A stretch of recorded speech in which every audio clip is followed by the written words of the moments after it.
Good morning, and thank you for joining us today on our YouTube page. We have a very, very special guest.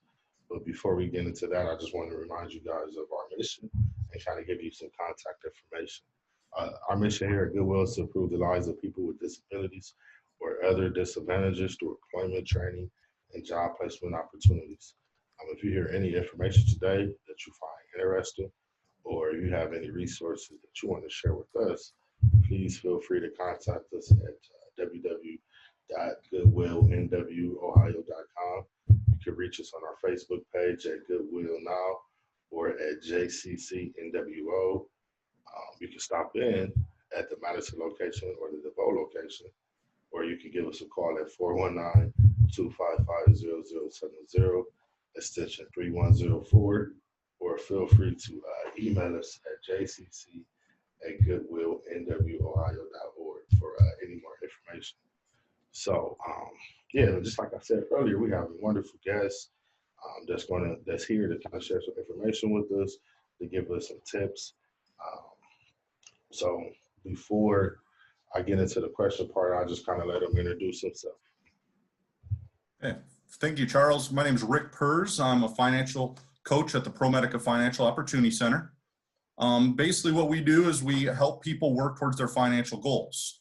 And what brings me to here today is I am actually in a partnership with Goodwill, and I am placed at Goodwill as one of my offices to work with the clientele to help people find jobs, but also help people work towards their financial goals and kind of get them where they want to be, set those financial goals and get them to where they want to be is basically the gist of it.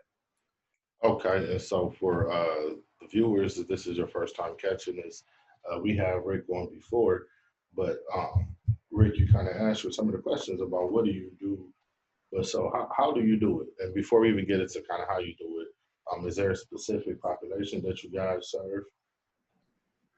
We work with everyone in the community. We have clients that make over $100,000 a year. We have clients who are currently homeless. We are a free service for anyone in the community. And we are under the eBuy promise over at ProMedica.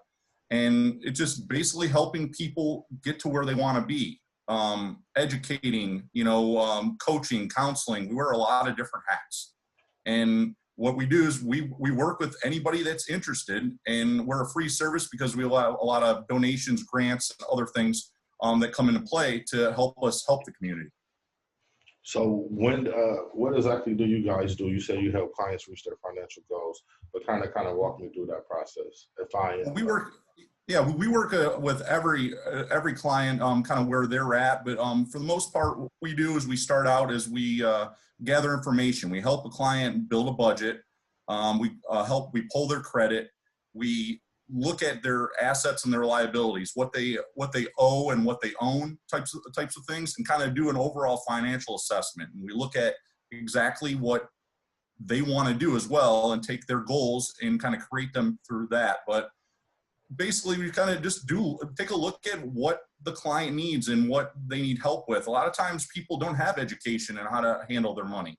A lot of times people don't know how to get out of credit debt or have issues with their credit. So we help them, and guide them in some ways to get to where they want to be.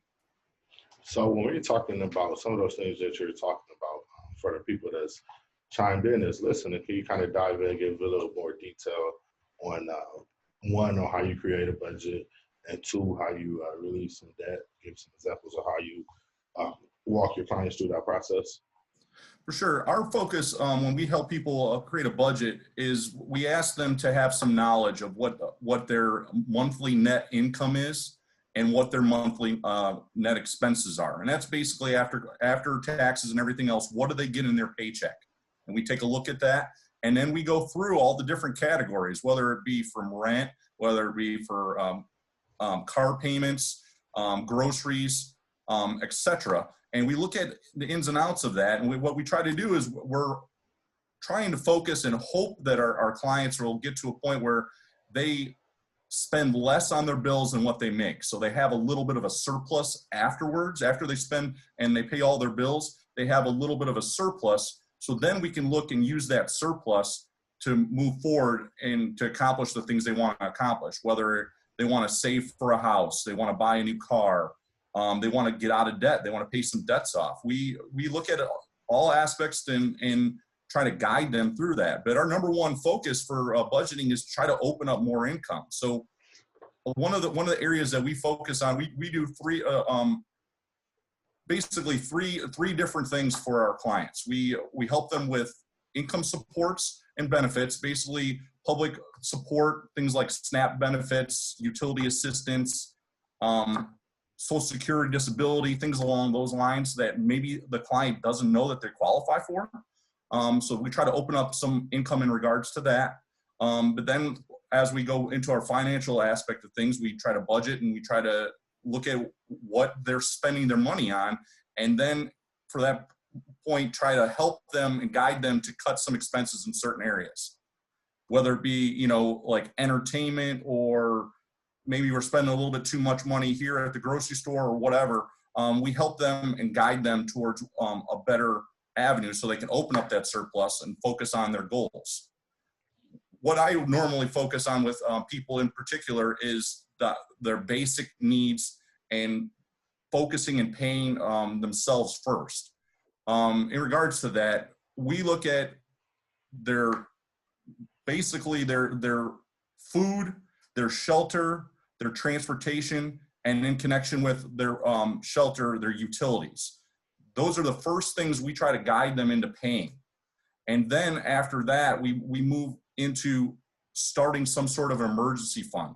And what we do with an emergency fund, obviously, is just there for in case of emergencies.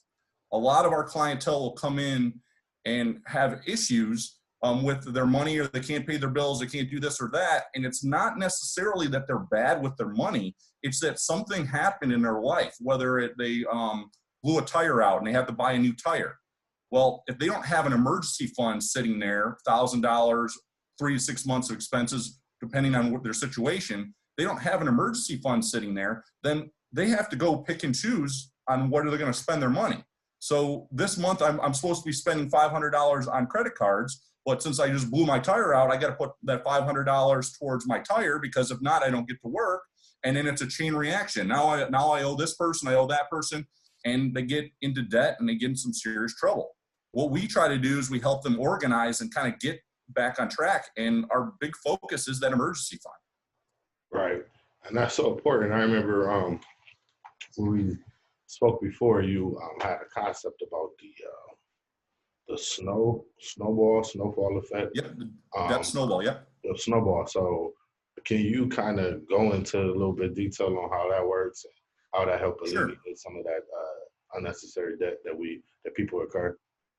Well, sure. Debt snowball, in essence, is how we get people we help people pay off their bills as quick as they possibly can.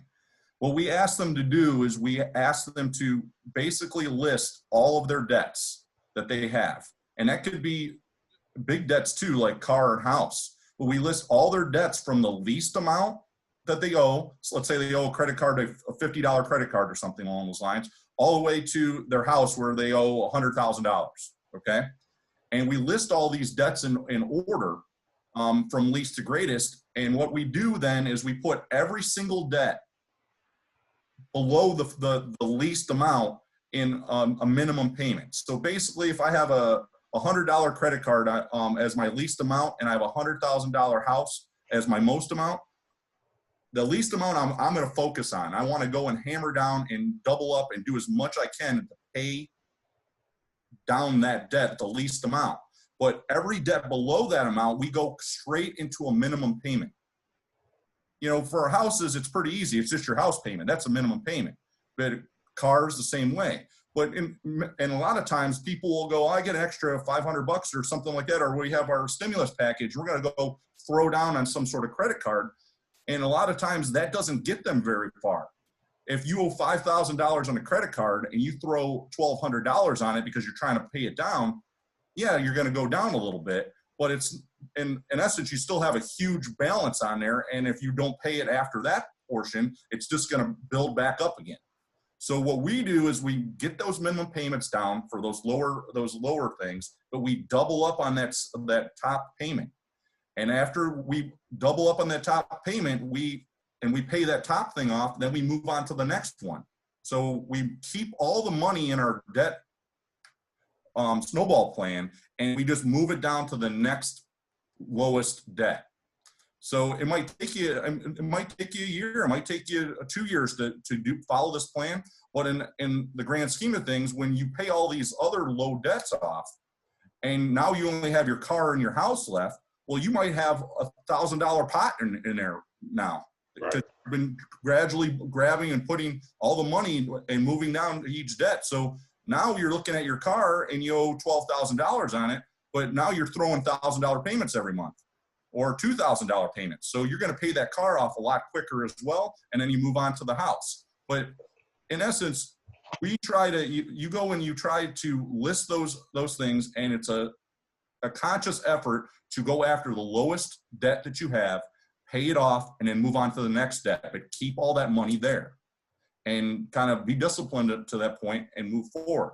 A lot of times I try to go and I work with people with their budgets, and we get that surplus and we finalize a budget, and we know what we're doing with our budget. And then we start moving into that financial plan of the debt snowball.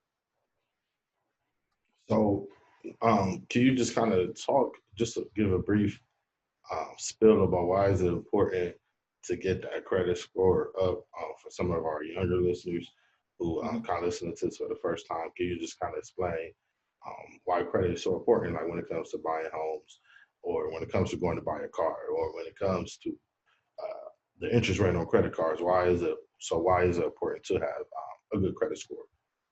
Well, basically what a credit score is a debt score. And what they're looking at in regards to your debt score is, do you have the ability to pay back the amounts of money that you're borrowing? If you show in your credit history that you missed payments, or you go 6 months without making a payment or whatever, future people who are going to let you borrow money are going to think twice about that. So having a high credit score is the number one thing you want to look for in regards to your credit, because when you have a high credit score, you have the lowest possible interest rate. So let me give you a point right here. The highest credit score that you can get is an 850. Okay. And I run into people that are very high, and what they're showing is that they borrowed money in the past, have multiple credit cards, have a car, a home, installment loans, things along those lines. And they've shown in the past that they can pay them off and pay them on a regular basis. So when you basically stay within 10 and 30% of your credit cards and utilization, you're paying on time, your score is going to move up, and you're going to have up to an 850. Now, the lower scores are in 400s. And in regards to things, when you talk to banks and creditors, they're looking for somebody that has somewhere around a 620 before they agree to even give you any money or agree to give you a credit card. So what you have to do in regards to that is be on a consistent basis, paying on time, and once you get a credit card, keeping it within 10 and 30% of whatever that limit is, and just paying every single month on time. That number one thing, pay on time, is a huge deal. But when it comes down to, so later in life, you want to buy a home. Well, you want to have a 700 or higher credit score so you get that lowest interest rate, so you don't end up spending a huge amount of money in interest throughout the time of the 30-year mortgage or the 15-year mortgage. There's a huge amount of interest that you're dealing with. Now, like from what I've in the past, I've taught different classes because I was a teacher before, and there was a kind of a statistic that blew my mind and blew my students' mind, and the idea that the average house in America is somewhere around $200,000. Now that's average. You got to look at the different big cities and things along those lines. But what they end up paying in interest in the long run of things is roughly around $400,000. You go buy a $200,000 house, and okay, now this is what I'm buying. You're interested in, and you can afford a $200,000 house, but through the course of the loan, with high interest payments and things like that, you could spend all the way up to $400,000 by the time you get done with it. So having that low interest rate is a huge deal in regards to moving forward and kind of having that high credit score as well to go and borrow when you need to. If you don't have a high credit score, you're not going to be accepted from banks or credit cards or anything. They're not going to take the chance that you're not going to pay them back. And that's right, and that makes a lot of sense too. That makes a whole heck of a lot of sense when you talk about the debt to what you're bringing in ratio. So yeah, it's definitely important to get your credit score up. So well, and I mean, in connection with that too, Charles, when people are looking to trying to apply for apartments, one of the first things people are looking for, the landlords are looking for, are your credit score. And a lot of times they're looking for a higher credit score, but they're also looking for eviction notices and other things like that on your credit report that to make them think, should I let them borrow this money, or should I let them move into my apartment complex? Are they going to pay me? So having a high credit score and a good reputation through credit is very, very important for people. yeah, definitely. So all this good information that you're sharing, how does one become a part of, or how does one get a financial coach? What do one have to do to be able to be a part of this wonderful program? For sure. We're the ProMedica Financial Opportunity Center, but there are 3 financial opportunity centers in Toledo. But to get in touch with the ProMedica Financial Opportunity Center, there's a couple different ways. We have a phone number. It's 567-585-0059. And we also have an email, and it's FOC@promedica.org. Now, basically, you call that number or you send an email and say you want to work with the coach. You need some help moving forward with your finances, helping with your goals, things of that nature. We have a wonderful coach that will talk to them and kind of then refer them off to one of the other coaches we have. Right, currently, we have 8 coaches that are working with people. And it's, we're always available to help anybody. Like I said, we have clients that make well over $100,000 a year. We have clients that are homeless, that need help and for a job. And, and that's why our partnership works so well with Goodwill, is that we have the same goals to help people and get them a job, get them back on track and help them with their life. That is awesome. So as we get ready to wrap things up, I just kind of want to thank you again for joining us. And thank you again for the information. But I also want to give you the opportunity to share any tips to just kind of help our listeners get through this crazy time that we're in right now. Well, thanks, Charles. I appreciate you having me. I guess our biggest tip is going back to the idea of the emergency fund and paying yourself first. I see an awful lot of clients that do not have that thought process in their mind. They're more along the lines, I got to pay my bills, I got to do this, I got to do that. And then at the end of the month, they don't have enough money for food and things along those lines. I want clients, but I want everybody to focus on their basic needs. Before you pay a credit card bill, before you pay any outstanding bill or whatsoever, make sure you're taking care of that shelter, your food, your transportation, your utilities. Make sure that's number one in regards to things. And then whatever money's left over, then you pay for all the bills that you have available.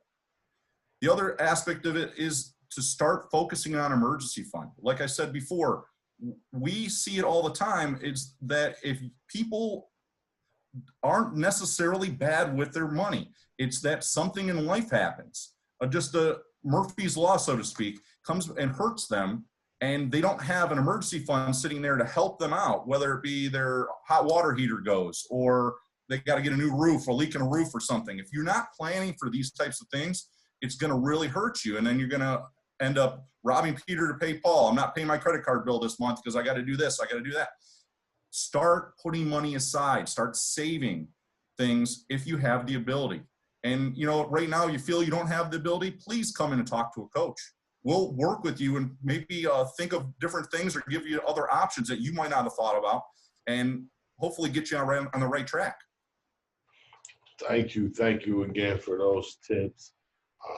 Thank you guys for joining us. And if you want any more information, or if you are interested and getting a financial coach, which is a heck of an idea, especially when you talk about the times that we're in. It's a perfect opportunity to kind of do some reassessment and just kind of figure out what you want to do and how you want to do things. So yeah, definitely look into it. We will be back here on this YouTube channel again with different guests. Feel free to contact us. Feel free to contact Rick um, to be a part of this process. So we want to wish you guys a wonderful day, and we will see you guys soon. Thank you. Thank you.